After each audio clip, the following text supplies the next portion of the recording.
Hello my dear friend and my dear student, मेरे इस YouTube channel में आप सभी लोगों का स्वागत है।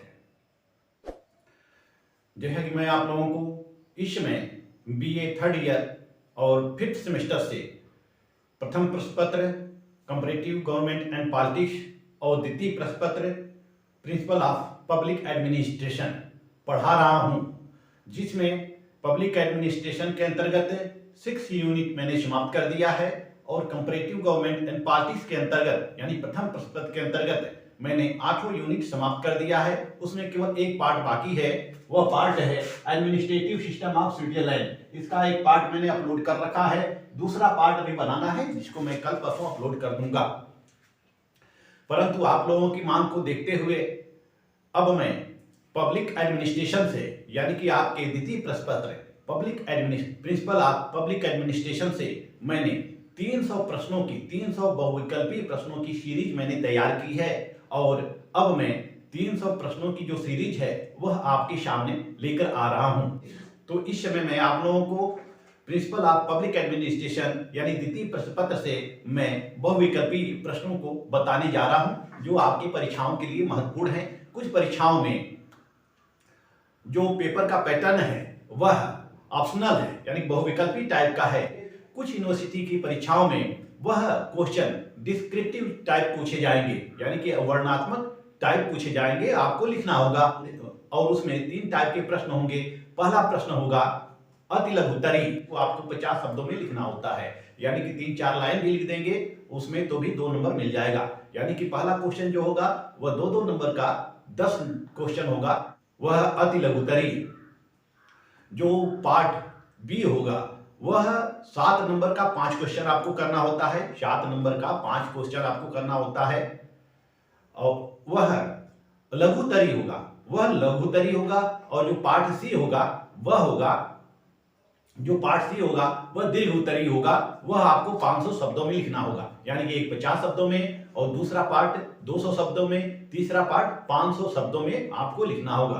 तो विभिन्न विश्वविद्यालयों में क्वेश्चन का पैटर्न अलग अलग हो गया है। कुछ विश्वविद्यालयों में ऑप्शनल टाइप है, कुछ विश्वविद्यालयों में डिस्क्रिप्टिव टाइप है। तो जिन विश्वविद्यालयों में डिस्क्रिप्टिव टाइप क्वेश्चन है वो छात्र हमारा वीडियो देखकर नोट्स बना सकते हैं और वीडियो देखकर ही लिख सकते हैं। मेरे वीडियो से ही 70% की तैयारी हो जाएगी। लेकिन जिन विश्वविद्यालयों में ऑप्शनल टाइप है यानी कि ऑब्जेक्टिव क्वेश्चन पूछे जाएंगे, उन विश्वविद्यालयों के परीक्षार्थियों के लिए, छात्र और छात्राओं के लिए मैं यह ऑब्जेक्टिव क्वेश्चन लेके आ रहा हूं। तो आइए चलते हैं अपने पीडीएफ की तरफ। मैं इसको पीडीएफ के माध्यम से आप लोगों को पढ़ाऊंगा। मैं पीडीएफ के माध्यम से ऑप्शनल क्वेश्चन को या ऑब्जेक्टिव टाइप क्वेश्चन को आपको बताने जा रहा हूं। तो आइए चलते हैं क्वेश्चन की तरफ।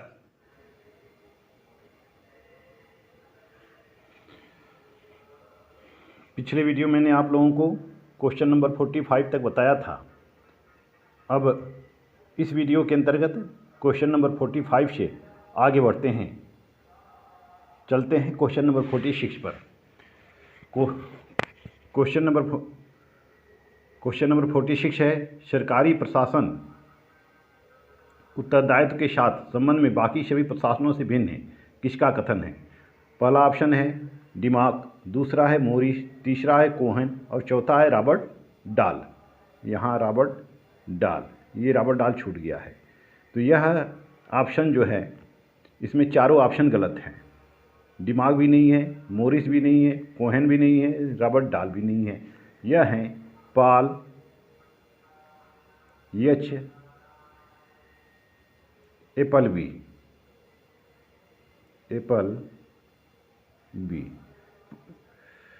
यह जो है यह पॉल एच एपलबी का कहना है। यह पॉल एच एपलबी का कहना है।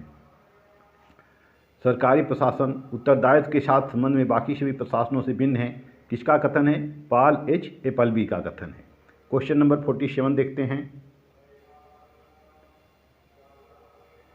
47 गायब हो गया है इसमें। क्वेश्चन नंबर 47 था, एक संविधान का निर्माण सरल है परंतु इसे चलाना कठिन है, किसका कथन है? किसने कहा है? ऑप्शन ए है मोरिस, बी है कोहेन और सी है उर्विक और डी है वुडरो विल्सन। तो वुडरो विल्सन का कहना है कि एक संविधान का निर्माण सरल है परंतु इसे चलाना कठिन है। Question number 48। क्वेश्चन नंबर 48 है वुडरो विल्सन किस यूनिवर्सिटी में प्रोफेसर थे? Princeton university. तो वुडरो विल्सन प्रिंसटन यूनिवर्सिटी के प्रोफेसर थे। Question number 49। लोक प्रशासन पर पहली पुस्तक किसने लिखी थी? तो लोक प्रशासन पर पहली पुस्तक 1812 में फ्रेंच लेखक चार्ल्स जीन ने लिखी थी। क्वेश्चन नंबर 50 पर आते हैं। राजनीति को प्रशासन से और प्रशासन को राजनीति से अलग नहीं किया जा सकता, किसका कथन है? मोरिस का, कोहेन का, उर्विक का, लूथर गुलिक का। तो यह कथन है लूथर गुलिक का। लूथर गुलिक कहते हैं कि राजनीति को प्रशासन से और प्रशासन को राजनीति से अलग नहीं किया जा सकता है। क्वेश्चन नंबर 51 पर आते हैं। लोक प्रशासन कला से अधिक एक दर्शन है, यह किसने कहा है? यह प्रोफेसर डिमाक का कहना है। लोक प्रशासन कला से अधिक एक दर्शन है। क्वेश्चन नंबर 52 पर आते हैं। लोक प्रशासन के विकास का प्रथम चरण है। अब यहाँ से हम लोक प्रशासन के विकास के बारे में पढ़ेंगे। लोक प्रशासन के विकास का प्रथम चरण है 1887 से 1926, 1948 से 1970, 1927 से 1937, 1923 से 1933। कौन सा प्रथम चरण है? प्रथम चरण है 1887 से 1926। Question number 53। लोक प्रशासन के प्रथम चरण की विशेषता क्या थी? प्रशासन और राजनीति में अलगाव, चुनौतियों और आलोचनाओं का काल, स्वरूप की संकटावस्था, प्रशासन के सिद्धांतों का काल। तो लोक प्रशासन के प्रथम चरण की विशेषता रही है प्रशासन और राजनीति में अलगाव। प्रशासन और राजनीति में अलगाव यह लोक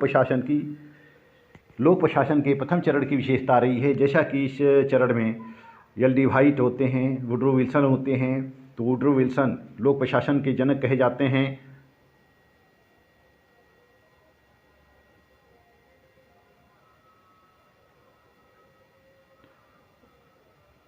वुडरो विल्सन लोक प्रशासन के जनक कहे जाते हैं।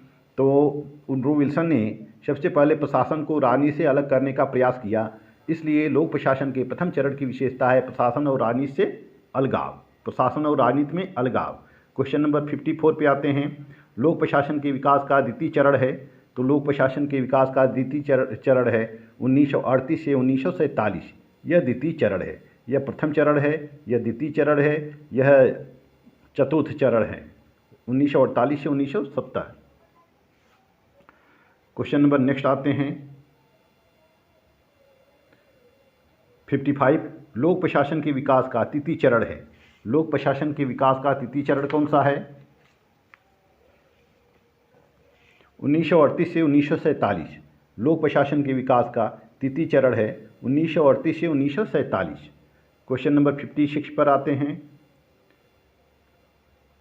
The function of the executive, कार्यपालिका के कार्य, किसकी पुस्तक है? यह बहुत फेमस है और ये पुस्तक है चेस्टर बर्नार्ड की। चेस्टर बर्नार्ड ने the function of the executive पुस्तक लिखी है।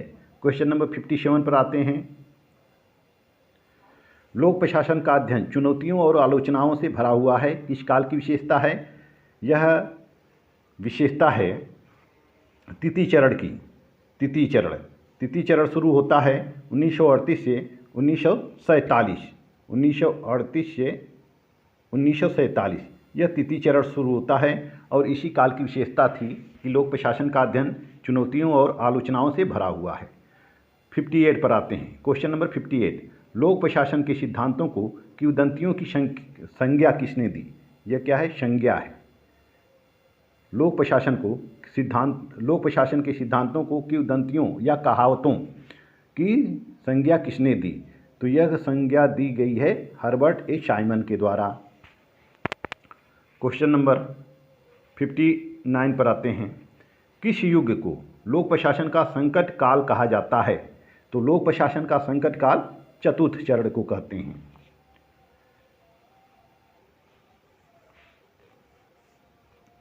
क्वेश्चन नंबर 60 पर आते हैं। लोक प्रशासन का पंचम चरण माना जाता है। लोक प्रशासन का पंचम चरण 1971 से माना जाता है। 1971 से अब तक लोक प्रशासन का पंचम चरण है। Question number 61। क्वेश्चन नंबर 61 पर आते हैं। भारत में लोक प्रशासन सर्वप्रथम किस विश्वविद्यालय में पढ़ाया गया? तो भारत में लोक प्रशासन सबसे पहले लखनऊ विश्वविद्यालय में पढ़ाया गया। क्वेश्चन नंबर 62 पर आते हैं। किस विश्वविद्यालय में लोक प्रशासन विषय के लिए स्वायत्त विभाग की स्थापना की गई? नागपुर विश्वविद्यालय में, लखनऊ विश्वविद्यालय में, नालंदा विश्वविद्यालय में, इंदिरा गांधी विश्वविद्यालय में। तो लोक प्रशासन विषय के लिए स्वायत्त विभाग की स्थापना नागपुर विश्वविद्यालय में 1949 में की जाती है। क्वेश्चन नंबर 63 पर आते हैं। वैज्ञानिक प्रबंध दृष्टिकोण के समर्थक हैं। यह क्वेश्चन है, वैज्ञानिक प्रबंध दृष्टिकोण के समर्थक हैं Frederick Taylor, professor L D. White, John Gaus और गॉस एवं वॉलकॉट।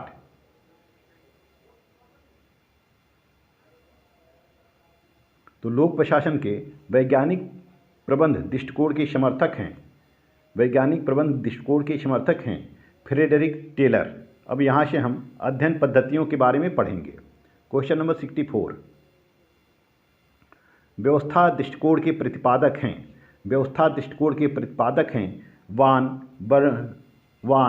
बर्टेनलफी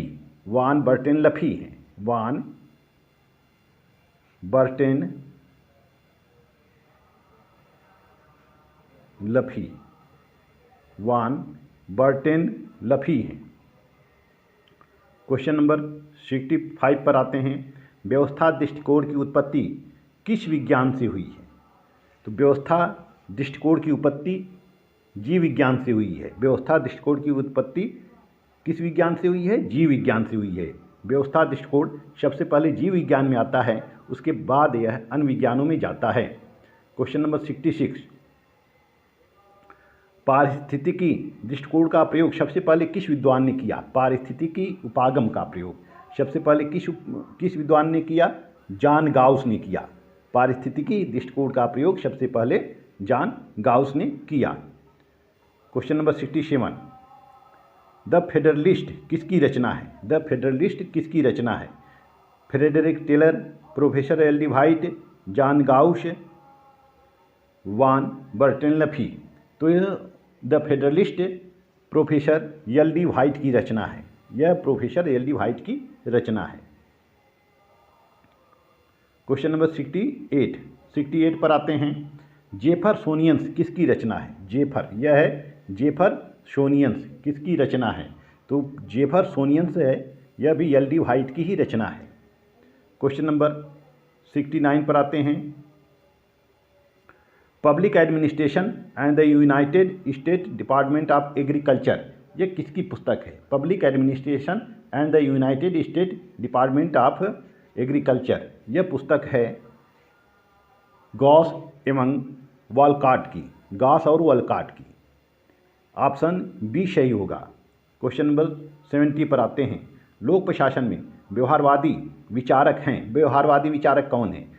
professor L D. व्हाइट हैं, या गॉस और वॉलकॉट हैं, फ्रेडरिक टेलर हैं, हर्बर्ट साइमन, डेविस स्टन और रॉबर्ट डाल तथा कैटलीन हैं। तो ऑप्शन नंबर डी सही होगा।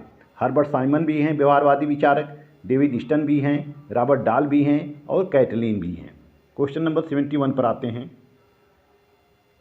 क्वेश्चन नंबर 71 है, कौन सा दृष्टिकोण संगठन को एक मशीन मानता है? तो जैसा कि क्वेश्चन से ही स्पष्ट है कि संगठन को एक मशीन यानी कि यंत्र मानता है, तो यांत्रिक दृष्टिकोण संगठन को एक मशीन मानता है। क्वेश्चन नंबर 72 पर आते हैं। जनरल एंड इंडस्ट्रियल एडमिनिस्ट्रेशन किसकी रचना है?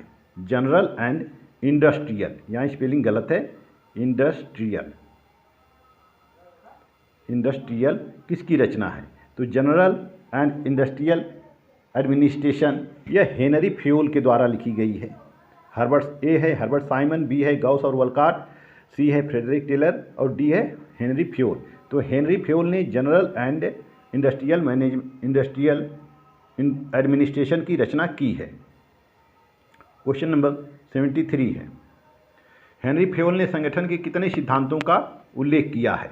14 सिद्धांत, 12 सिद्धांत, 17, 18 सिद्धांत। तो हेनरी फ्योल ने 14 सिद्धांत बताए हैं, अपने प्रशासन के अंतर्गत 14 सिद्धांत बताए हैं।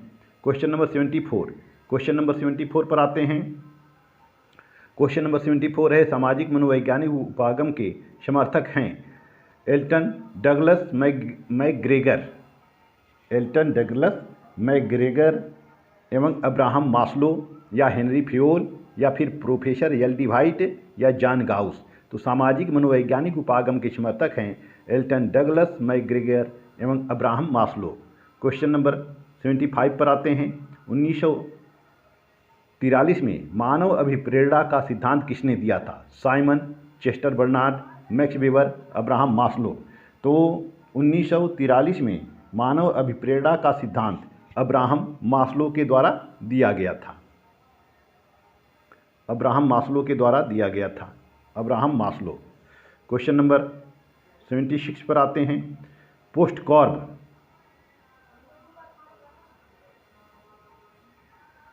पोस्टकॉर्ब शब्द लूथर गुलिक के किस पुस्तक से लिया गया है? This is very important question. POSDCORB शब्द लूथर गुलिक के किस पुस्तक से लिया गया है? The element of administration, public administration, comparative politics, constitution of India. तो पोस्टकॉर्ब शब्द लूथर गुलिक के द एलिमेंट ऑफ एडमिनिस्ट्रेशन से लिया गया है, द एलिमेंट ऑफ एडमिनिस्ट्रेशन से लिया गया है। 77 है, क्रीड़ा उपागम के प्रतिपादक हैं चेस्टर बर्नार्ड हैं, फ्रेड डब्ल्यू रिंग्स हैं, वान न्यूमैन तथा मॉर्गनस्टीन हैं। तो क्रीड़ा उपागम के प्रतिपादक हैं वान न्यूमैन तथा मॉर्गनस्टीन हैं। क्वेश्चन नंबर 78, पारिस्थितिकी उपागम के प्रतिपादक हैं, पारिस्थितिकी उपागम के प्रतिपादक हैं Fred W Riggs, Fred W Riggs. यह क्वेश्चन आप लोग यह क्वेश्चन आप लोग शुरू से ही पढ़ते आ रहे हैं। जब आप पद्धति के बारे में पढ़ रहे होते हैं उसमें आता है पारिस्थितिकी उपागम। पारिस्थितिकी उपागम के प्रतिपादक हैं फ्रेड डब्ल्यू रिंग्स हैं, रिंग्स इसको कहते हैं, रिंग्स। आइए चलते हैं क्वेश्चन नंबर 79 पर। क्वेश्चन नंबर 79 है, रिंग्स ने, यहाँ हिप्स लिख दिया गया है, ये है रिंग्स।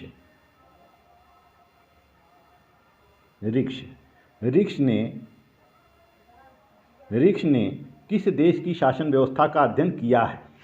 ये क्वेश्चन बहुत ही इंपॉर्टेंट है, यह कंपटीशन में भी पूछा जाता है कि रिंग्स ने किस देश की शासन व्यवस्था का अध्ययन किया?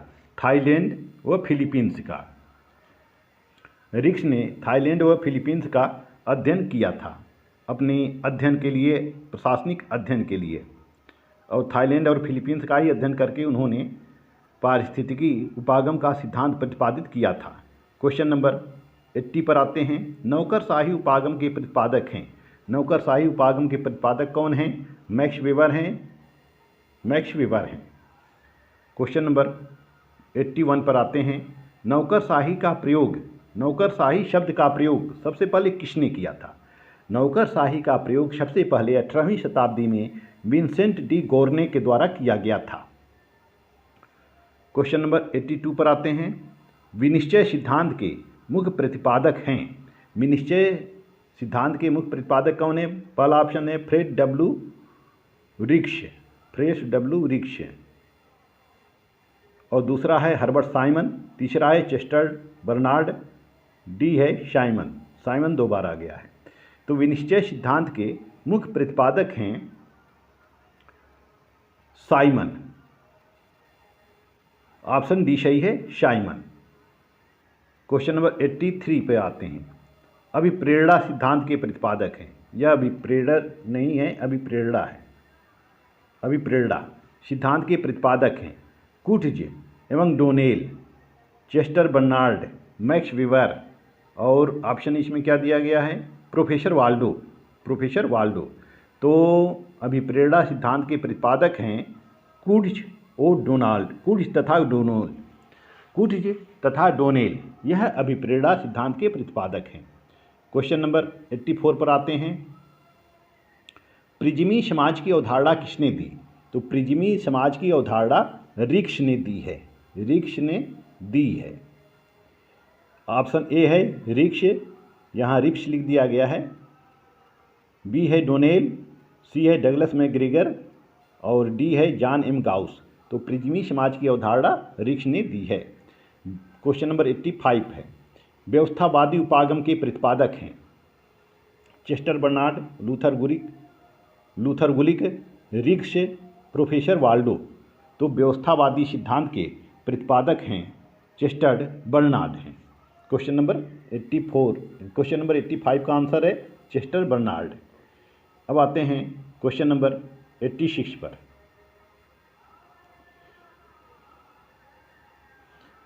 अनौपचारिक संगठन कोई बुराई नहीं वरन एक आवश्यकता है, यह किसका कथन है? अनौपचारिक संगठन कोई बुराई नहीं वरन एक आवश्यकता है, यह कथन है चेस्टर बर्नार्ड का। क्वेश्चन नंबर 87 पर आते हैं। यक्ष और वाई सिद्धांत किससे संबंधित है? ऑप्शन ए है डगलस मैकग्रेगर, बी है चेस्टर बर्नार्ड, सी है मैक्स वेबर, डी है प्रोफेसर वाल्डो। तो यक्ष और वाई सिद्धांत को प्रतिपादित करने वाले हैं डगलस मैकग्रेगर। क्वेश्चन नंबर 88 पर आते हैं।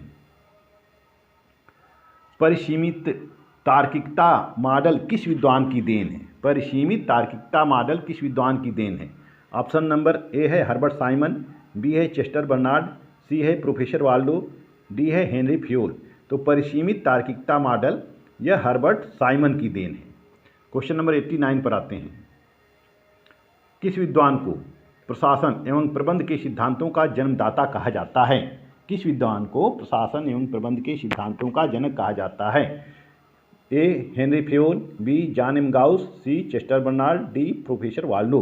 तो हेनरी फ्योल को प्रशासन और प्रबंध के सिद्धांतों का जनक कहा जाता है। क्वेश्चन नंबर 90, क्वेश्चन नंबर 90 जो आपके इस वीडियो का लास्ट क्वेश्चन है। क्वेश्चन नंबर 90 है। वर्तमान समय में लोक प्रशासन का अर्थ राजनीतिक सिद्धांत भी है। वर्तमान समय में लोक प्रशासन का अर्थ राजनीतिक सिद्धांत भी है, यह किसका कथन है? पहला है जॉन एम गाउस, दूसरा है चेस्टर बर्नार्ड, सी है प्रोफेसर वाल्डो, डी है डगलस मैकग्रेगर। तो यह है जॉन एम गाउस है। वर्तमान समय में लोक प्रशासन का अर्थ राजनीतिक सिद्धांत भी है, यह जॉन एम गाउस का कथन है। तो इस वीडियो में बस इतना ही। हर वीडियो में मैं आपको 45 क्वेश्चन बताता जाऊंगा। अभी दोनों वीडियो मिलाकर मेरा दोनों वीडियो मिलाकर मैं 90 क्वेश्चन आपको बता चुका हूं, और अभी मुझे 210 क्वेश्चन आपको बताना है। क्योंकि 300 क्वेश्चन मैंने तैयार किया है, तो 210 क्वेश्चन बताना है। नेक्स्ट सीरीज में मैं 45 क्वेश्चन आपको बताऊंगा। मिलते हैं नेक्स्ट वीडियो में, तब तक के लिए आपको धन्यवाद। और साथ ही इस वीडियो से संबंधित कोई सुझाव हो तो वह आप सभी से आमंत्रित हैं।